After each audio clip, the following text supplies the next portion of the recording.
Right.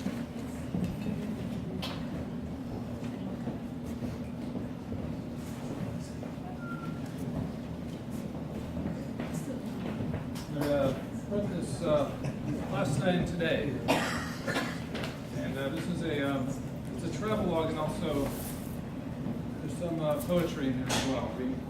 But it's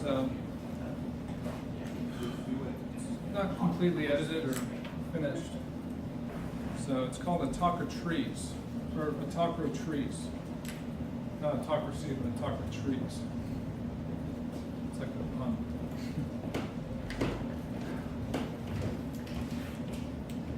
Breathe with me as trees see birds flee from the featured branches of feathered twigs.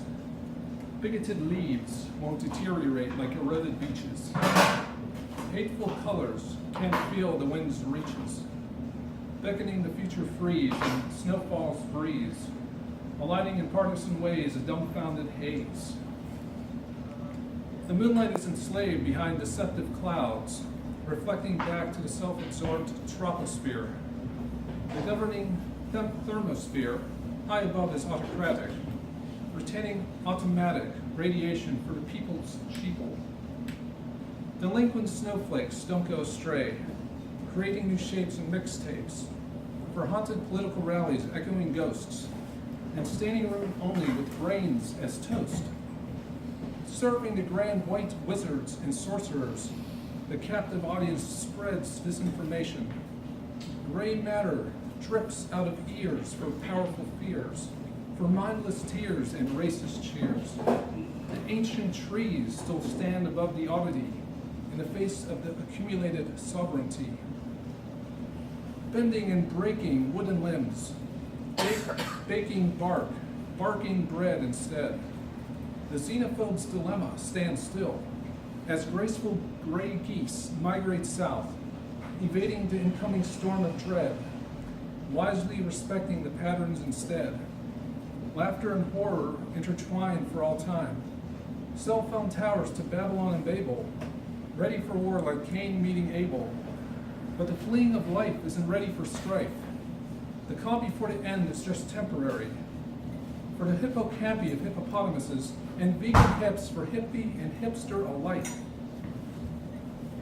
Heil, Mr. Hister, hailstorm, revolution blister. Pharmaceutical thugs created the polarity thanks to Thorazine's antipsychotic descendants and other drugs that exacerbated dependence. Pumped into world leaders who do not pretend to foment anger, while Christmas trees burn high-rises and teachers are nailed to crosses for being too liberal.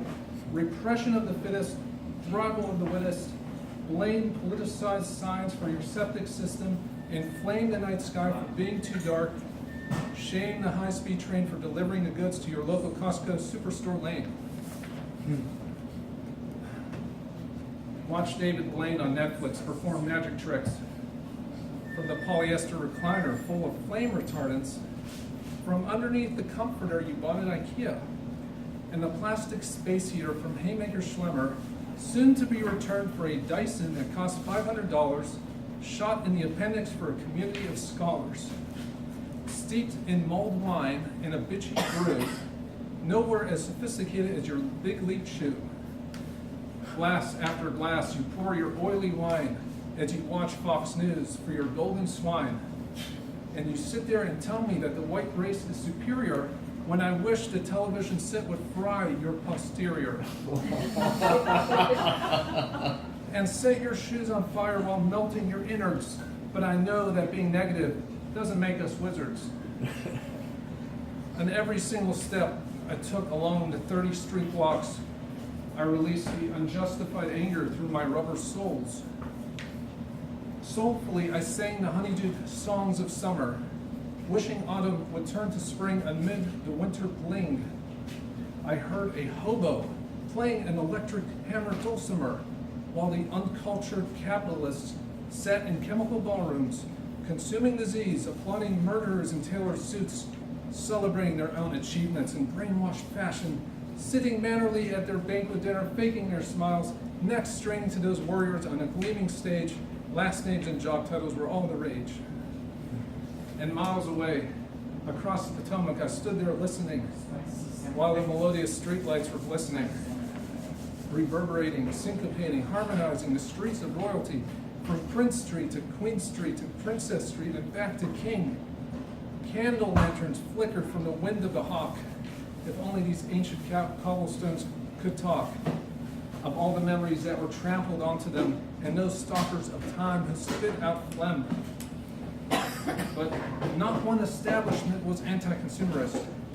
On any street in that city, state, or country, sidewalks for strolling weren't as popular on freezing nights when private gathering places offered cheap bites.